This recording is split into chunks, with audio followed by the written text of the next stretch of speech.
Bismillahirrahmanirrahim.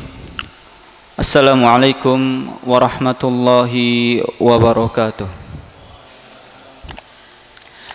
Innal hamdalillah nahmaduhu wa nasta'inuhu wa nastaghfiruh wa na'udzu billahi min shururi anfusina wa sayyiati a'malina.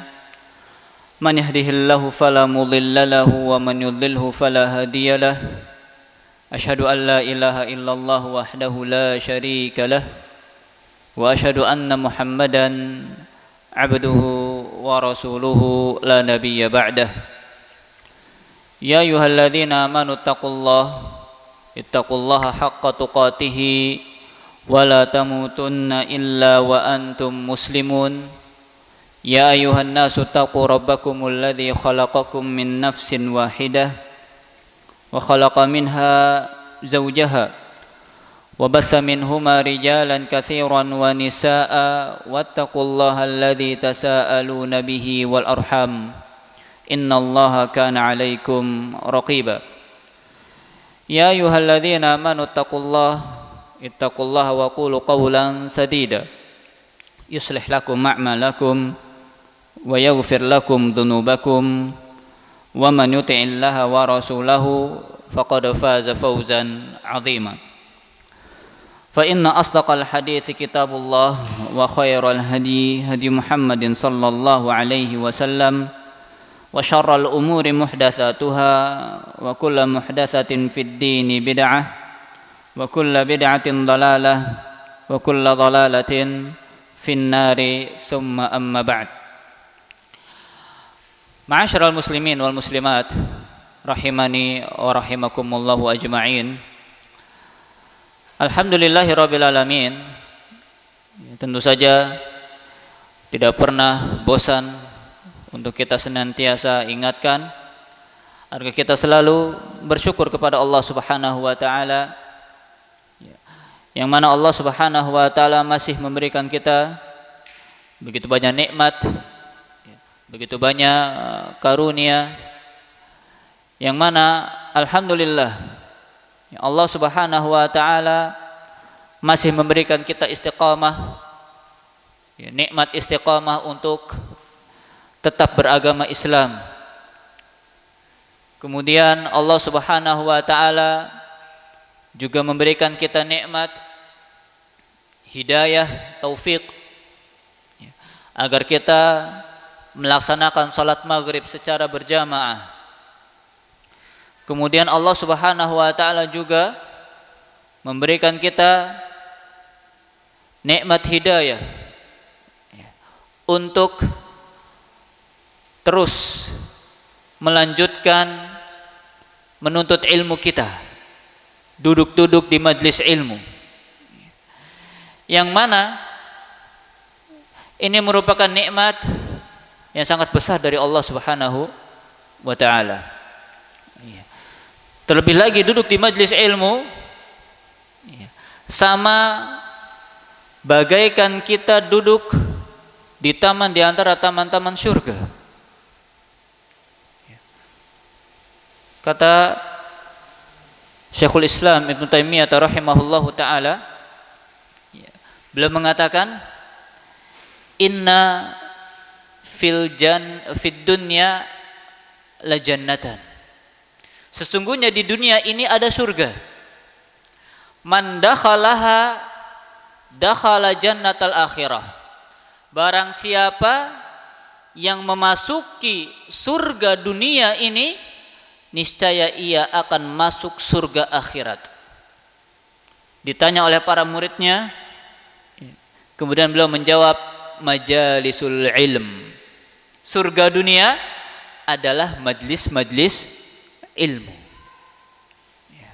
Maka sebisa mungkin kita sempatkan untuk mendengarkan ilmu atau bahkan hadir di majlis ilmu. Kenapa beliau mengatakan barang siapa yang hadir di majlis ilmu akan masuk surga? Karena berdasarkan hadis dari Nabi SAW, man salaka tariqan yaltamisu fihi ilman sahalallahu lahu bihi tariqan al jannah. barang siapa yang menempuh jalan, antum semua, ya, kita semua menempuh jalan dari rumah ke masjid, ya kan? Yaltamisu fihi ilman, ia niatkan untuk mencari ilmu. Maka apa janji dari Rasulullah sallallahu alaihi wasallam? Sahhalallahu lahu bihi tariqan ilal jannah. Maka akan Allah mudahkan jalannya menuju surga. Maka ini semangat lagi kita dalam menghadiri majlis-majlis ilmu. Jangan sampai berlalunya Ramadan malah menghilangkan semangat kita untuk beribadah, untuk salat malam, untuk membaca Al-Quran, dan juga untuk hadir di majlis ilmu. Maka jangan sampai ada rasa malas, ada rasa berat untuk duduk di majlis ilmu, mendengarkan ilmu. Maka sebagaimana diucapkan oleh para ulama, kalau kita pengen tujuannya surga, maka jalan tolnya adalah sering-sering duduk di majlis ilmu. Karena tadi sesuai dengan janji dari Rasulullah sallallahu alaihi wasallam, sahhalallahu lahu bihi tariqan ilal jannah. Maka akan Allah mudahkan jalannya menuju surga. Pembahasan kita pada malam hari ini ada tentang cara-cara agar kita jauh dari yang namanya sengsara. Memang merupakan fitrah manusia, sifat dasar manusia nggak pengen susah, nggak pengen sedih, nggak mau sengsara. Ini memang fitrah manusia, maunya mudah, maunya senang, dan maunya bahagia. Makanya tidak sedikit ayat di Al-Quran yang di situ Allah Subhanahu wa taala memotivasi kita, para hambanya, dengan ucapan la'allakum tuflihun, agar kalian berbahagia. Karena memang di antara metode dalam penyampaian semangat atau ilmu itu menyentuh fitrah manusia. Dan tadi sudah kita jelaskan bahwa di antara fitrah manusia, manusia ingin bahagia. Nah, makanya sering Allah Subhanahu wa taala katakan, contohnya misalkan ayat wattaqullah la'allakum tuflihun. Bertakwalah kepada Allah agar kalian berbahagia. Kalau pengen bahagia ngapain? Ya bertakwa kepada Allah Subhanahu wa taala. Nah, kemudian orang yang paling berbahagia di muka bumi ini jelas adalah Rasulullah sallallahu alaihi wasallam. Nah, dari mana kita tahu? Dari ubannya. Dari uban Rasulullah sallallahu alaihi wasallam. Al-Imam At-Tirmidzi punya kitab yang sangat bagus. Judul kitabnya Asy-Syama'il Al-Muhammadiyah, yang mana kitab ini banyak dipuji oleh para ulama sebagai kitab terlengkap, terbaik, dan terbagus dalam menyebutkan ciri fisiknya Nabi Shallallahu Alaihi Wasallam. Dan alhamdulillah sudah banyak terjemahannya. Nah, coba nanti kita cek di all shop, ya, di online shop. Ya, ketik saja Syama'il Muhammadiyah. Ya, itu sudah banyak terjemahannya. Ya. Nah, Al-Imam At-Tirmidzi menyebutkan beberapa hadis atau beberapa riwayat yang menyebutkan bahwasanya ubannya Nabi Shallallahu Alaihi Wasallam tidak sampai 20 helai.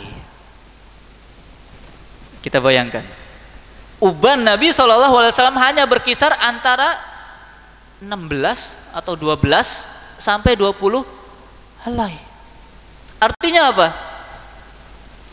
Uban itu keluar karena apa sih? Stres, ya enggak? Berarti Nabi SAW sangat jarang stres. Ya. Kendati demikian kita tahu Nabi SAW pemimpin umat jelas, apalagi umatnya bandel-bandel. Ya. Kemudian Nabi SAW pemimpin perang. Beliau juga pemimpin ekonomi. Beliau menggerakkan ekonomi masyarakat Madinah atau Jazirah Arab. Kemudian beliau juga pemimpin sosial dan segala macamnya. Tapi beliau merupakan orang yang paling sedikit stresnya. Ini menunjukkan bahwasanya kendati demikian beliau SAW menikmati. Ya, bukan berarti jalan dakwah itu adem ayem aja ya. Kita tahu kita baca sejarah ya, Nabi SAW pernah diusir, ya, pernah diboikot, ya, pernah beliau lagi sholat, ya, lagi ruku, ditaruh kotoran unta di atas punggungnya.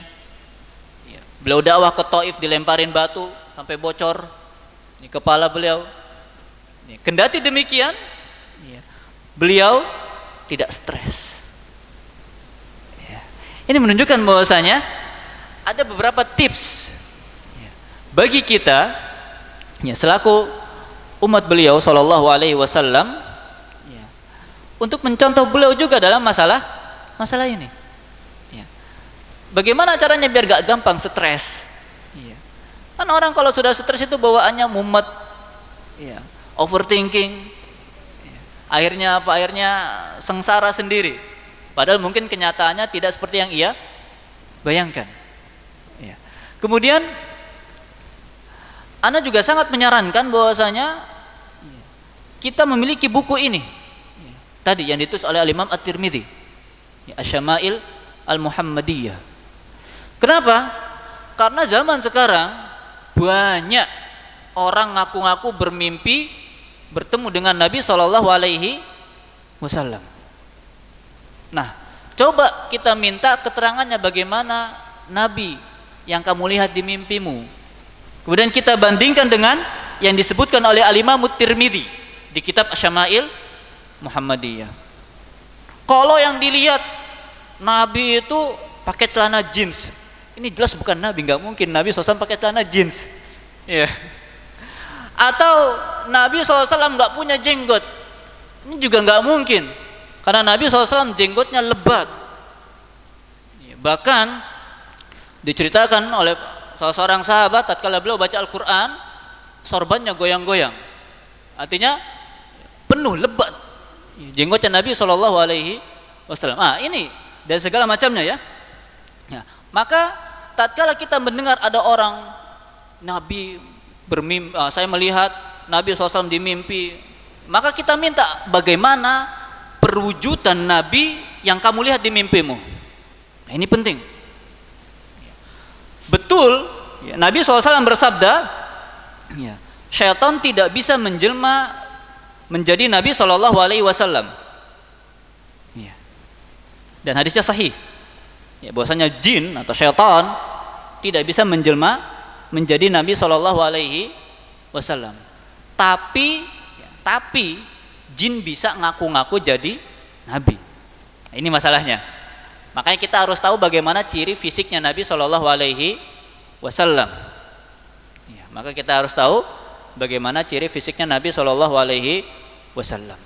Ya, maka ini perlu diperhatikan. Ya, anak sangat memotivasi. Ya, harus ya, punya kitab Asy-Syama'il Al-Muhammadiyah dan sudah banyak terjemahannya, termasuk terjemahan bahasa Indonesia. Ya, silakan dicari di toko-toko buku atau di online shop lah. Ya, sekarang sudah mudah. Di online shop sudah ada. Nah, sebisa mungkin kita punya kitab ini. Ya, jangan sampai kita mudah dibohongi, ya, ditipu oleh orang-orang yang tidak ilmiah. Ya, kaum muslimin harus cerdas.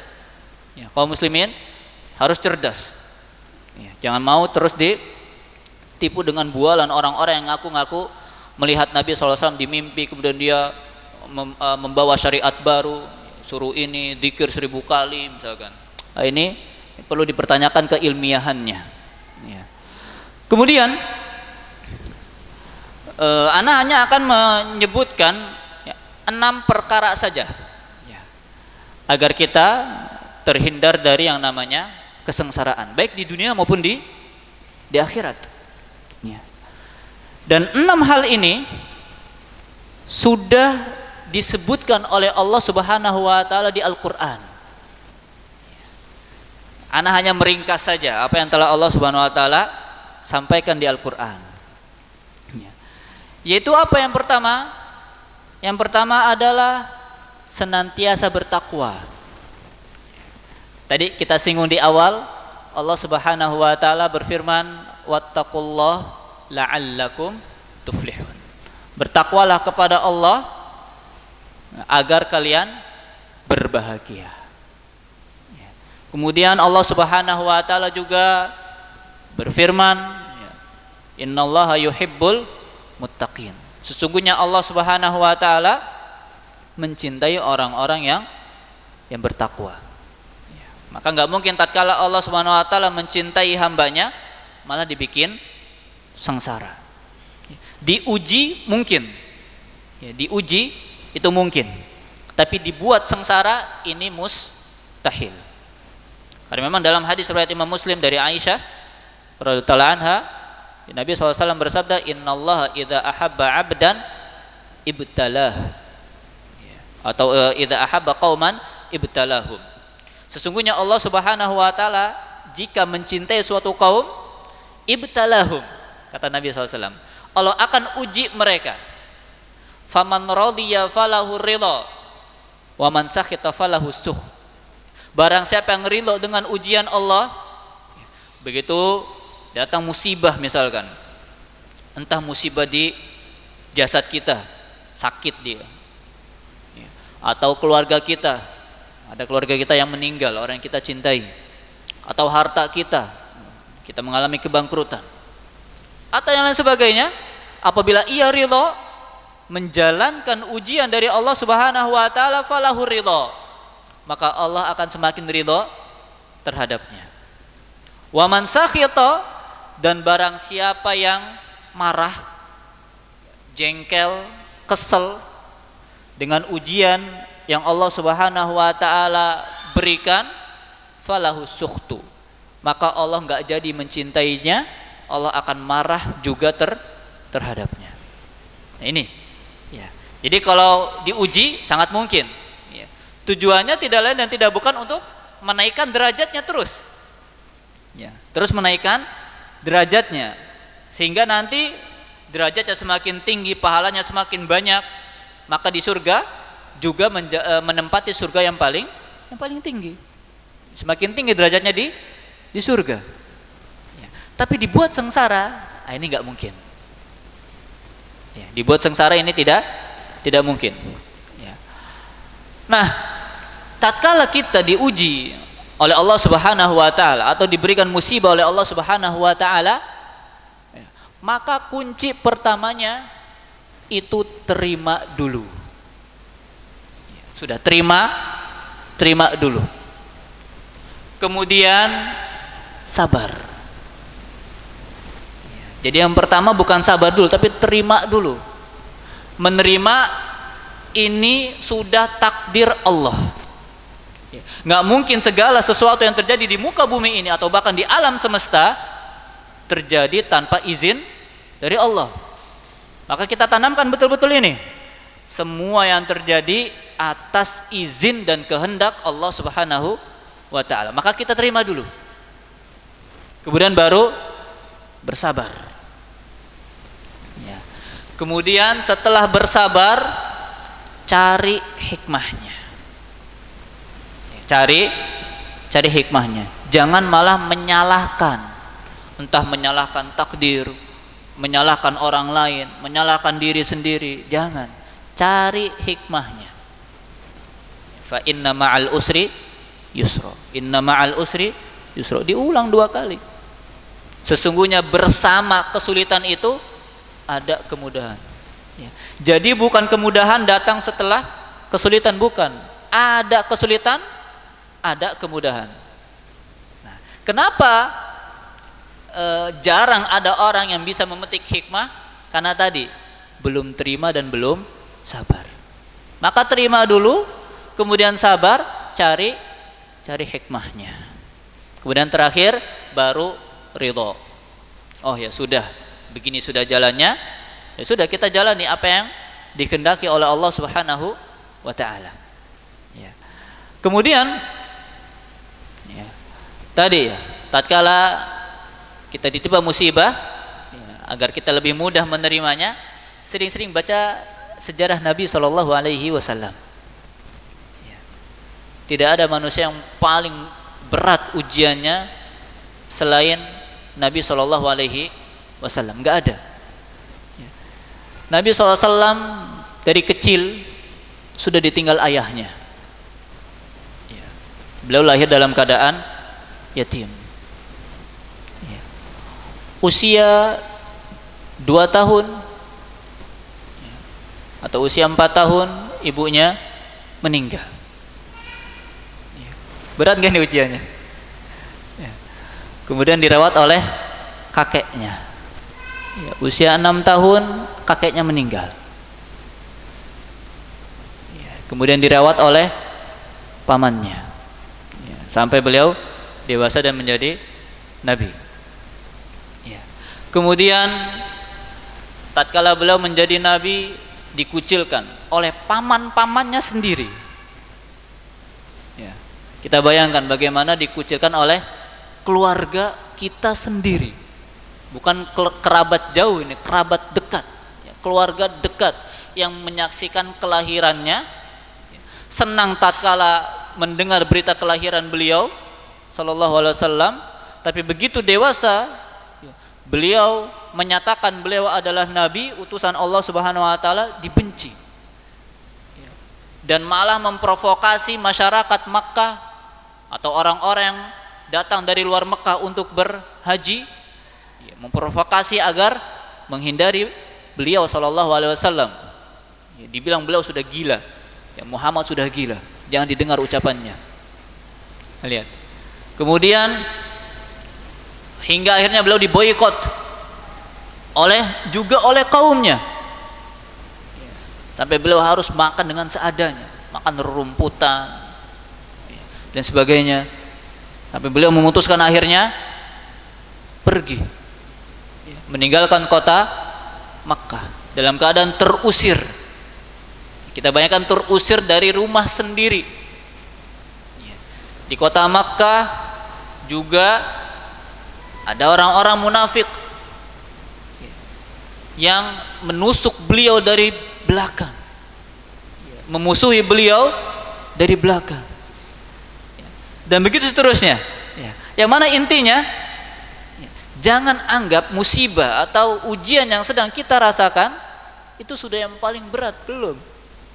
Ya. Belum ada apa-apanya ujian kita ini. Ya. Maka coba sering-sering ya, membaca sirah Nabi Sallallahu Alaihi Wasallam. Ya, karena banyak hikmah di balik itu. Ya, banyak hikmah di balik itu. Kemudian para jamaah yang dilakukan Allah Subhanahu wa taala, Allah Subhanahu wa taala juga berfirman, menjanjikan bahwasanya orang-orang yang bertakwa tidak akan sengsara. Allah Subhanahu wa taala berfirman, fa anzartukum naron taladza. Ini surat Al-Lail juz 30. Ya. Maka aku peringatkan kalian dengan neraka yang apinya menyala-nyala. La yaslaha illal ashqa, yang mana yang akan memasukinya hanyalah orang-orang yang sengsara. Wa sayujannabuhal atqa, dan orang-orang yang bertakwa akan dijauhkan dari neraka sejauh-jauhnya. Ya, dari ayat yang mulia ini, ya, dari ayat yang mulia ini, maka kita dapat fahami. Ya. Yang pertama bahwasanya neraka itu sudah ada, ya, dan apinya sudah berkobar sampai sudah sejak saat ini. Ya. Jadi jangan difahami neraka itu baru diciptakan nanti, ya, tatkala semuanya sudah binasa. Enggak, ya neraka sudah ada. Ya, sekarang sudah ada. Ya, kemudian api neraka juga sudah berkobar. Ini harus kita imani. Ya. Kemudian yang kedua, yang masuk neraka pasti sengsara. Ya, maka jangan pernah main-main. Ya, beberapa tahun berapa itu kita dengar ada orang yang bertanya, ya, di saluran Radio Roja waktu itu. Tahun berapa itu anak lupa. Ya. Ada yang bertanya, Ustadz, ibu-ibu, saya kok nggak takut neraka ya? Tanya waktu itu yang mengisi ada Ustadz Badrus Salam. Ya. Anda masih ingat Ustadz Badrus Salam? Ustadz, saya kok nggak takut neraka ya? Ya.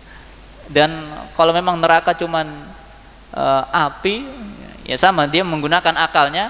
Kalau sudah dibakar kemudian lama-kelamaan kan kita sudah nggak terasa sakitnya. Waliyadzubillah. Nah, intinya dia memahami bahwa neraka itu dengan akalnya, padahal tidak demikian. Ya, yang masuk neraka pasti sengsara. Ya, kemudian dan lain sebagainya.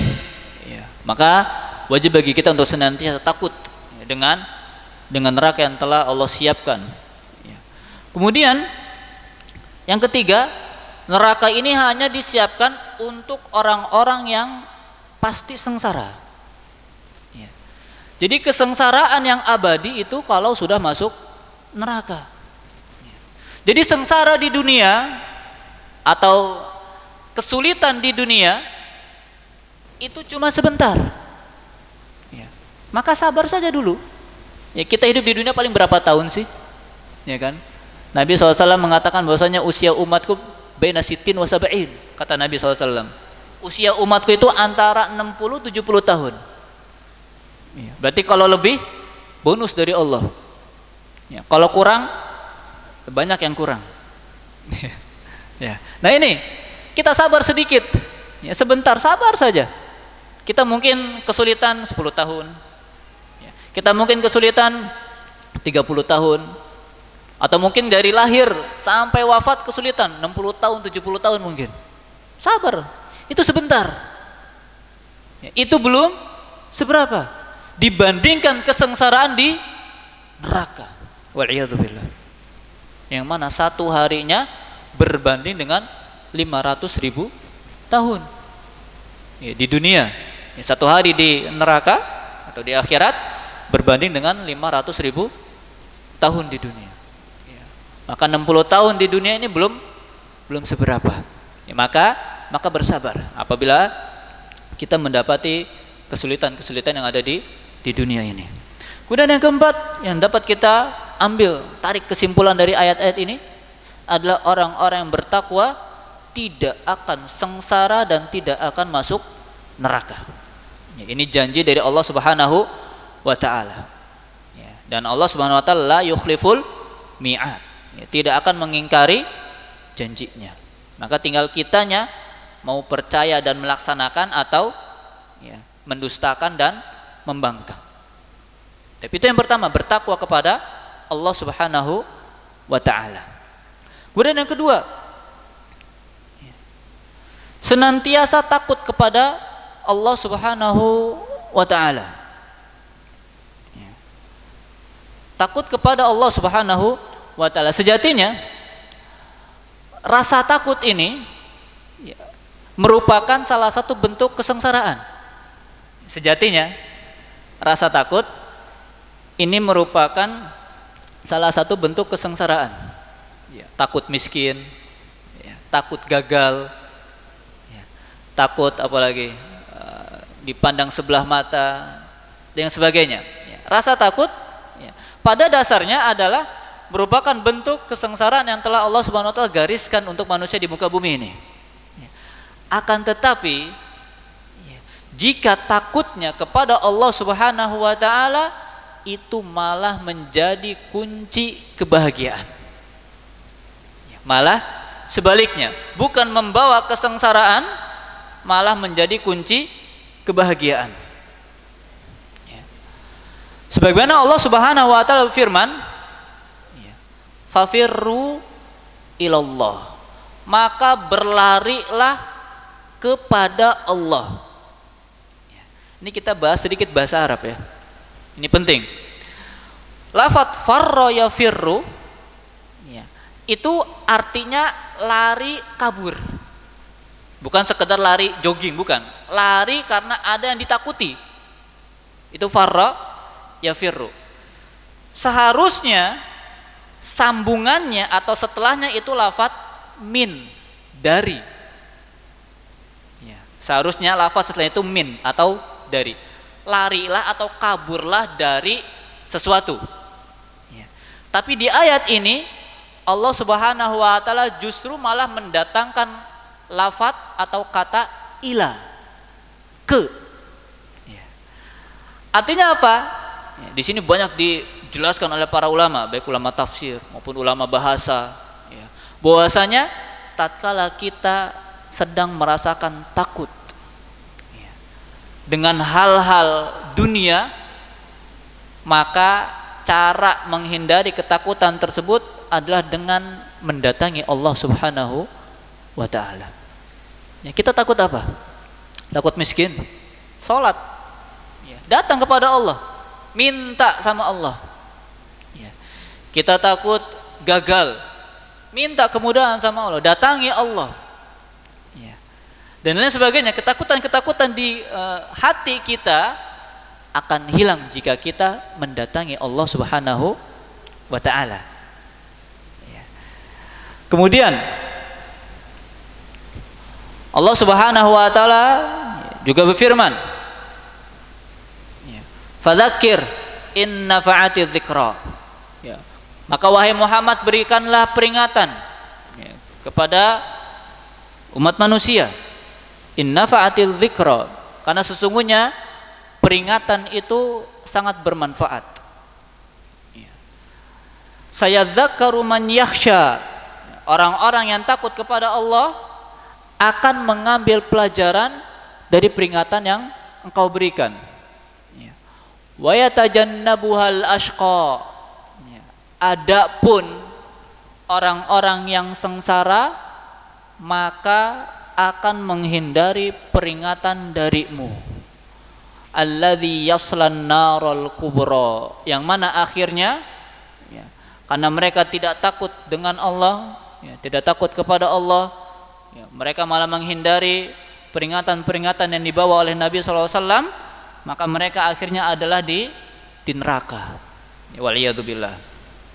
Maka wajib bagi kita untuk tanamkan rasa takut kita kepada Allah Subhanahu wa taala. Takut jangan-jangan ibadah kita tidak diterima. Takut apabila kita ingin berbuat dosa. Tapi takut yang tengah-tengah, jangan sampai takut yang sampai menghilangkan rasa harap kita. Karena al-khauf war raja itu harus seimbang. Rasa takut dan rasa harap kita kepada Allah Subhanahu wa taala harus seimbang.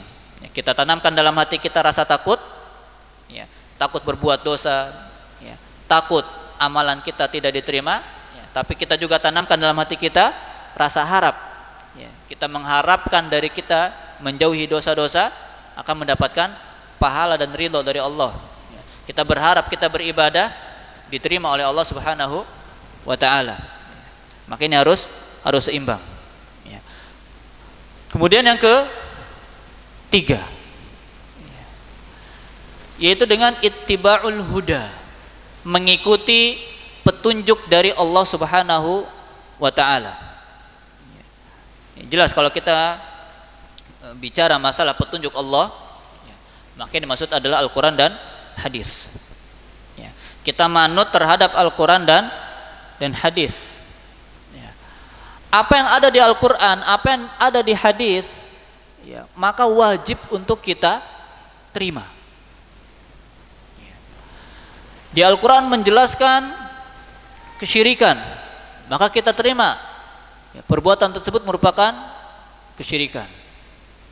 Contoh misalkan tatkala Nabi SAW mendakwahi orang-orang Quraisy, yang tatkala itu mereka menyembah patung berhala. Apa alasan mereka? Wa ma nad'uuhum illa liqarribuna ilallahi zulfa. Wahai Muhammad, kami tidak menyembah mereka, kami tidak menyembah patung-patung ini, kami berdoa kepada patung-patung ini hanya agar mereka mendekatkan kita kepada Allah Subhanahu wa ta'ala. Sekarang terjadi nggak di zaman sekarang? Pertanyaan yang besar ya. Terjadi nggak di zaman sekarang? Terjadi. Di antara alasan orang-orang Quraisy juga berdoa kepada berhala-berhalanya, agar berhala-berhala tersebut menjadi atau memberi syafaatnya kepada orang-orang Quraisy. Terjadi nggak di zaman sekarang? Banyak kaum muslimin yang kita katakan dengan berat hati bersalah karena mendatangi kuburan-kuburan minta syafaat dari penghuni kubur tersebut. Kita katakan ini keliru. Tujuan ziarah kubur, kita tidak mengatakan ziarah kuburnya salah, bukan. Mereka mintanya itu yang salah. Tujuan utama ziarah kubur itu apa? Ingat mati dan mendoakan si mayit. Kita yang masih hidup mendoakan yang sudah mati. Kenapa? Karena yang sudah mati ini sudah selesai amalannya, udah nggak bisa nambah pahala. Kita yang masih hidup masih bisa nambah pahala. Maka kita doakan mereka. Tapi banyak yang keliru. Tatkala ziarah kubur, malah waliyadzubillah diiringi dengan musik. Itu mengingat kematiannya di mana gitu, sambil dendang-dendang, meskipun dibalut dengan lafaz-lafaz salawat, tapi di kuburan. Belum lagi kuburannya dihias, ingat matinya di mana gitu. Masjid dihias wajar, memang disunnahkan masjid itu dihias. Rumah dihias wajar, tapi kuburan dihias, bahkan dikasih wifi ya, antum tahu. Ada kuburan dikasih wifi. Buat apa ini? Ya kan? Mengingat kematiannya di mana kalau seperti ini? Nah, ini perlu difahami. Dan ini sudah dikatakan salah oleh Al-Quran, maka kita terima. Wajib terima. Belum lagi hukum-hukum yang lainnya. Khamr haram, minuman keras haram, ya kita terima. Nggak usah nego-nego, nggak boleh nego-nego ya. Sedikit boleh lah, sebotol 2 botol, sak seloki 2 seloki boleh lah. Nggak boleh. Ini kan nggak memabukkan, kalau sedikit tetap nggak boleh. Nggak bisa dinego. Hukum Allah tidak bisa dinego. Riba haram, juga nggak bisa dinego. Riba itu kan haram kalau banyak, menyulitkan. Kalau tidak menyulitkan sedikit, ya nggak apa-apa. Nah, ini nggak boleh. Apalagi ibadah-ibadah, sholat, yang wajib 5 waktu. Maka ini nggak bisa dinego. Bisa nggak subuhnya nggak usah nih, masih ngantuk nih. Bisa nggak isyaknya 2 rakaat aja? Nah, ini nggak bisa. Hukum Allah tidak bisa dinego. Maka kita terima ini dengan lapang dada. Berat menjalaninya, na'am, kita katakan berat. Subuh-subuh bangun, ambil wudu, kemudian berjalan ke masjid, berat. Siang-siang panas-panas, sholat 4 rakaat, berat. Apalagi sore-sore waktunya pulang kerja, harus tetap ada sholat. Maghrib baru nyampe rumah, tetap ada kewajiban sholat. Isya malam-malam udah ngantuk, capek seharian kerja, aktivitas, tetap wajib sholat. Berat dalam pelaksanaan ibadah, tapi tetap wajib dilaksanakan. Karena hukum Allah tadi tidak bisa dinego. Hukum dunia mungkin bisa dinego ya. Kebijakan-kebijakan dunia ya, mungkin bisa dinego, tapi hukum Allah ya, tidak bisa dinego. Ya. Yang menyalahi hukum Allah ya siap-siap persidangannya di akhirat kelak. Ya. Kemudian Allah Subhanahu wa taala firman, ya, ini dalilnya bahwasanya barang siapa yang manut sama hukum Allah, petunjuk Allah, Al-Quran dan hadis, maka ia pasti akan bahagia dan tidak akan pernah sengsara. Ya. Allah Subhanahu wa taala firman, fa imma ya'tiyannakum minni huda, maka apabila telah datang kepada kalian petunjukku, ya, apabila telah datang kepada kalian petunjukku, faman tabi'a hudaya, faman ittaba'a hudaya, maka barang siapa yang mengikuti petunjukku, fala yadhillu wala yashqa, maka ia tidak akan sesat dan tidak akan sengsara. Ya, kuncinya apa tadi? Mengikuti petunjuk Allah Subhanahu wa taala. Tapi mungkin kita bersalah, nggak tahu hukumnya. Tapi begitu dijelaskan hukumnya, ini nggak boleh. Loh, kok nggak boleh? Iya, karena Allah Subhanahu wa taala berfirman demikian. Nabi SAW bersabda demikian. Maka ya sudah, terima. Ya, berhenti dan terima. Ya. Kemudian lihat ancamannya, waman a'rada an dzikri, barang siapa yang berpaling dari peringatan yang telah aku berikan di Al-Qur'an maupun di hadis, fa inna lahu ma'isyatan dhanka, maka baginya adalah kesulitan hidup atau hidup yang sempit, yang sulit, meskipun bergelimang harta, meskipun berpangkat tinggi, tapi menyelisih syariat Allah, fa innalahu ma'isyatan dhanka, maka ia akan merasakan kehidupan yang sempit. Wa nahsyuruhu yaumal qiyamati a'ma, dan akan kami bangkitkan ia di akhirat dalam keadaan buta. Ya, dia buta, tidak melihat. Ada Al-Qur'an di hadapannya, disebutkan ayat-ayat Allah, ya, tapi ia tidak mau peduli. Maka Allah akan bangkitkan ia di akhirat dalam keadaan yang buta, sebagaimana ia di dunia pura-pura buta, tidak melihat ayat-ayat dan hadis-hadis dari agama ini. Tapi kita jeda azan dulu, kemudian kita akan lanjutkan sebentar insyaallah. Baik, kemudian yang keempat, agar kita terhindar dari kesengsaraan baik di dunia maupun di akhirat, adalah senantiasa dekat dengan Al-Qur'an. Senantiasa dekat dengan Al-Quran. Al-Quran tatkala kita sebutkan sifat-sifatnya, ya, di antara sifat Al-Quran adalah yang pertama Al-Huda, petunjuk, ya. Kemudian juga An-Nur, cahaya. Kemudian Asy-Syifa, penyembuh. Al-Furqan, pembeda antara yang baik dan yang buruk, atau yang benar dan yang salah, dan lain sebagainya.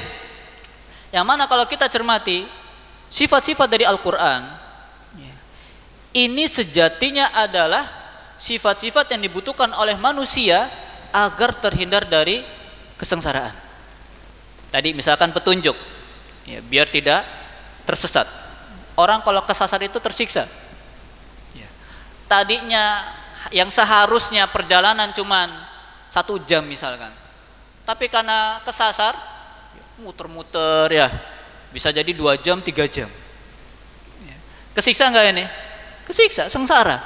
Itu kesasar dunia, apalagi tersesat dalam masalah agama. Ya. Kemudian nur, cahaya. Ya. Kita lihat kalau mati lampu, bagaimana suasananya, ya, gelap. Ya. Kita jalan harus cari-cari senter, harus cari-cari lilin dulu. Nah, ini sudah ada Al-Quran cahayanya, yang akan menyinari gelapnya kejahilan yang kita miliki. Karena manusia itu hukum asalnya jahil, bodoh. Tapi Al-Quran berisi ilmu. Ambil ilmu dari Al-Quran. Kemudian apa lagi? Syifa, penyembuh. Kita sakit sengsara nggak? Sengsara. Ya, nggak boleh makan enak misalkan. Yang punya diabetes nggak boleh makan yang manis-manis. Yang kolesterol banyak pantangan-pantangannya. Sengsara nggak ini? Sengsara. Tapi Al-Quran syifa, penyembuh. Dan lain sebagainya. Nah, maka tidak mungkin orang yang dekat dengan Al-Quran akan sengsara. Terlebih lagi Allah Subhanahu Wa Taala sudah menjanjikannya kepada Nabi SAW, ma anzalna alaikal Qur'ana litashqa. Wahai Muhammad, tidaklah kami turunkan Al-Quran kepadamu agar engkau sengsara. Jadi nggak mungkin Allah menurunkan Al-Quran kepada Nabi Muhammad SAW kemudian beliau sampaikan kepada kita agar kita sengsara, enggak. Tapi justru sebaliknya, agar kita berbahagia. Maka kita lanjutkan kedekatan kita dengan Al-Quran. Jangan karena Ramadannya sudah selesai akhirnya kedekatan hubungan kita dengan Al-Quran juga merenggang kembali. Nah, ini jangan sampai. Jangan sampai. Kita lanjutkan baca Al-Qur'annya, kita hatami Al-Qur'annya. Kita tadaburi ayat-ayatnya, baca terjemahan-terjemahannya dan seterusnya. Kemudian yang kelima adalah selalu berdoa dan berharap hanya kepada Allah Subhanahu wa taala. Berdoa dan berharap hanya kepada Allah Subhanahu wa taala. Maka seorang hamba tatkala ia tujukan doa dan harapnya hanya kepada Allah Subhanahu wa taala, maka ia tidak mungkin kecewa. Kita sering kecewa, Bapak-bapak, ibu-ibu yang dimuliakan Allah Subhanahu wa taala, kita sering kecewa itu karena diri kita sendiri. Kenapa? Kita terlalu menaruh rasa harap kepada makhluk. Kita terlalu berekspektasi tinggi kepada makhluk. Apabila makhluk tersebut yang kita tahu manusia ini banyak kurangnya, tidak sesuai dengan harapan kita, tidak sesuai dengan ekspektasi kita, kecewa. Jadi kecewa itu kita sendiri yang membuatnya. Kemudian dia mulai merasa paling disakiti, merasa paling didolimi, padahal itu sebab dirinya sendiri. Nah, makanya oleh karena itu berharaplah hanya kepada Allah Subhanahu wa taala. Bersandarlah hanya kepada Allah Subhanahu wa taala. Wa man yatawakkal 'ala Allah fa huwa hasbuh. Barang siapa yang menyandarkan dirinya, tawakal kepada Allah dengan sebenar-benarnya tawakal, fahuwa hasbuh, maka akan Allah cukupi ia. Akan Allah cukupi iya. Kalau betul-betul menyandarkan diri kepada Allah Subhanahu wa taala, berdoa, minta. Kita butuh apa? Jangan yang pertama dimintai itu makhluk, jangan. Biasakan tatkala kita minta atau mau sesuatu, butuh sesuatu, yang pertama kita minta itu Allah Subhanahu wa taala. Karena Allah yang memiliki segalanya. Allah yang Maha Mampu. Tatkala contoh kecil saja, tatkala Nabi Zakaria alaihi salam, beliau sudah renta, sudah beruban. Kata beliau, Rabbi inni wahanal azmu minni. Wahai Rabbku, sendi-sendiku sudah lemah. Wasta'ala ar-ra'su syaiba, kepalaku sudah penuh uban. Artinya apa? Sudah tua renta. Kemudian dijelaskan pula istri beliau alaihi salam sudah menopause. dan belum juga dikaruniai anak oleh Allah Subhanahu wa taala. Sedih enggak ini? Sedih. Tapi kata Nabi Zakaria alaihissalam, walam akun bidu'aika rabbi syaqiyya. Akan tetapi wahai Allah, aku tidak pernah sengsara meminta kepadamu. Endingnya bagaimana? Lihat. Happy ending. Ya, akhirnya itu membahagiakan. Ya. Kata Allah Subhanahu wa taala, ya Zakaria, inna nubashiruka bi ghulamin ismuhu Yahya lam naj'al lahu min qablu samiyya. Wahai Zakaria, kami beritakan berita gembira, kabar gembira kepadamu dengan datangnya bayi, akan dilahirkannya bayi untukmu. Artinya kamu sebentar lagi akan punya anak, namanya Yahya, yang mana nama ini belum pernah ada sebelumnya. Kita perhatikan. Jadi bagaimana keadaan Nabi Zakaria? Sudah tua renta, istrinya sudah menopause. Secara medis bisa enggak punya anak? Enggak bisa. Ya, tapi jika Allah berkehendak, ya, yang tidak bisa, yang tidak mungkin, jadi bisa dan mungkin.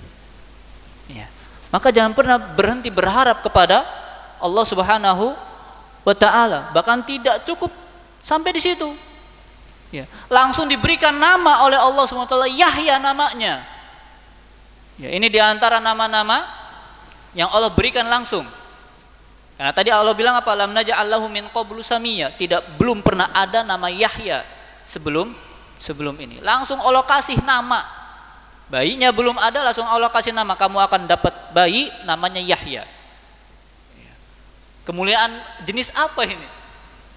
Dikasih bayi dan bayinya dinamai oleh Allah Subhanahu wa taala langsung. Dan bayi dijadikan nabi. Ya, anaknya dijadikan nabi juga. Ya, ini akhir yang bahagia untuk orang yang senantiasa berdoa dan bersandar hanya kepada Allah Subhanahu wa taala. Kemudian yang keenam, ya, berbakti kepada orang tua. Setiap kita pasti punya orang tua. Ya, nggak mungkin nggak. Ya, nggak mungkin di sini muncul tahu-tahu dari batu gitu, nggak mungkin. Ya, pasti punya orang tua. Entah orang tua salah satu di antara kita mungkin sudah tiada, ya, atau masih ada salah satunya, atau masih lengkap alhamdulillah. Maka perhatikan, kewajiban seorang anak adalah senantiasa berbakti kepada kedua orang tuanya, senantiasa berbuat baik kepada kedua orang tuanya. Jangan sampai sedikit pun menyakiti hati orang tua kita. Ya. Karena apabila seorang anak sudah menyakiti hati orang tuanya, maka sama saja ia sudah membuka pintu kesengsaraannya. Kita banyak dengar, ya, kisah-kisah, ya, orang-orang yang durhaka. Ya. Bagaimana Allah Subhanahu wa taala menyiksa mereka, baik di dunianya, ya, karena durhaka sama orang tua. Mungkin yang kita tahu cuma malin kundang dong ya. Ini cerita rakyat ya, bisa jadi benar bisa jadi enggak, tapi banyak yang benar. Ya, kisah-kisah yang waqi', yang memang nyata. Anak yang durhaka sama orang tuanya, akhirnya Allah bangkrutkan bisnisnya. Allah sadarkan bahwasanya ia itu salah, ya, telah menelantarkan orang tuanya, ibunya sudah tua. Akhirnya dia minta maaf, ya mulai lagi bisnisnya. Ya, kemudian Allah perkaya ia lagi. Ya, ada anak yang sudah sakit-sakitan, ya, tapi nggak mati-mati, tersiksa dengan penyakitnya. Ya, kemudian akhirnya ia sadar, oh ternyata ia punya salah dengan uminya.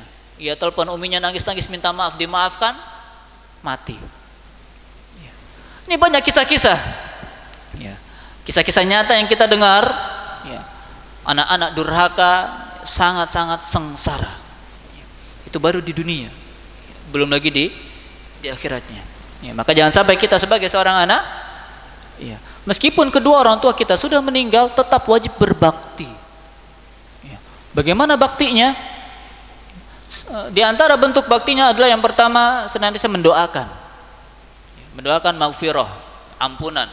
Orang tua kita jelas ya, punya salah, punya dosa, maka kita sebagai anak minta, mohon kepada Allah Subhanahu wa taala untuk mengampuni dosa-dosa orang tua kita. Kita mintakan kasih sayang Allah Subhanahu wa taala. Ya, kita minta Allah berikan surganya, Allah jauhkan nerakanya. Begitu seterusnya, ya, mendoakan orang tua kita.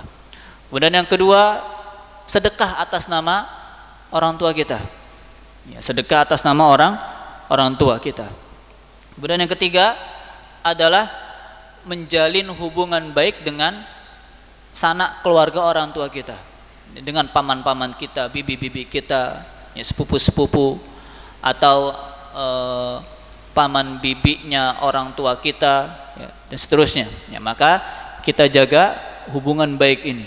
Ya, juga kepada teman-teman dari orang tua kita, kita jaga hubungan baik. Ini salah satu bentuk berbakti kepada kedua orang tua kita, ya, meskipun keduanya sudah tidak hidup lagi. Ya. Kemudian lihat bagaimana Nabi Isa alaihissalam, ya, yang mana Allah ceritakan ya, dalam surat Maryam, ya, Allah Subhanahu wa taala berfirman, wa barram biwalidati wa lam yaj'alni jabbaran syaqiyya. Nabi Isa mengatakan bahwasanya Allah Subhanahu wa taala menyuruhku, memerintahkanku untuk senantiasa berbakti kepada ibuku Maryam. Ya. Walam yaj'alni jabbaran syaqiyya. Dan Allah Subhanahu wa taala tidak menjadikanku sebagai orang yang sombong dan sengsara. Ya. Kita lihat Nabi Isa alaihissalam, bagaimana dahsyatnya kekuasaan Allah terhadap Nabi Isa alaihissalam. Ya, dilahirkan tanpa ayah. Ya, Allah SWT menjadikan Maryam hamil tanpa dibuahi terlebih dahulu. Maka itu sudah mukjizat ini. Ya. Kemudian tatkala Nabi Isa lahir, langsung bisa bicara, membela ibunya. Ya, ibunya bukan pelacur. Ya. Kemudian begitu dewasa, ya, diberkahi oleh Allah SWT, diangkat menjadi nabi. Ya. Bahkan Allah berikan mukjizat, ya, menurunkan makanan dari langit.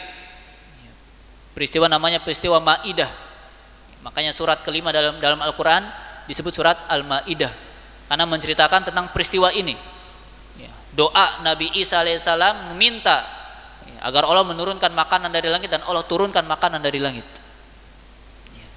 Kendati demikian Nabi Isa alaihissalam sama sekali tidak menyombongkan dirinya di hadapan ibunya.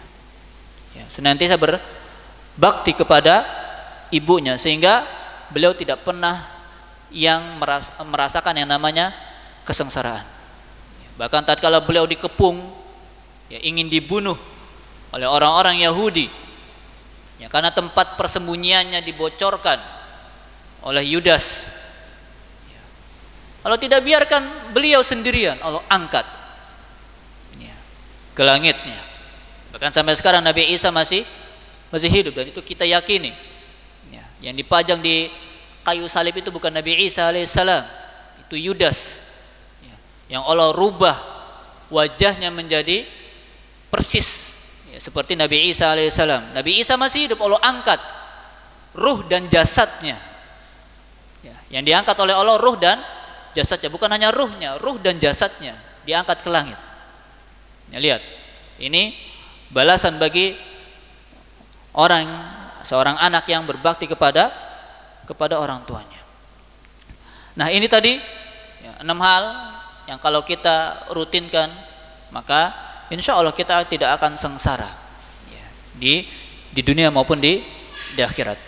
Kita akhiri majlis kita pada malam hari ini. Semoga yang sedikit ini bermanfaat, ya, semoga yang sedikit ini dapat menambah keimanan kita, ya, dapat diamalkan sehari-hari, sehingga, ya, kita menjadi hamba-hamba Allah Subhanahu wa taala yang senantiasa berbahagia meskipun dalam keadaan yang sulit. Ya, kita tidak merasakan kesengsaraan meskipun dalam keadaan banyak keterbatasan, ya, sehingga akhirnya nanti kebahagiaan yang hakiki akan kita dapatkan di surga kelak, Amin ya rabbal alamin. Kita tutup dengan doa kafaratul majlis. Subhanakallahumma bihamdika asyhadu an la ilaha illa anta astaghfiruka wa atubu ilaik. Assalamualaikum warahmatullahi wabarakatuh.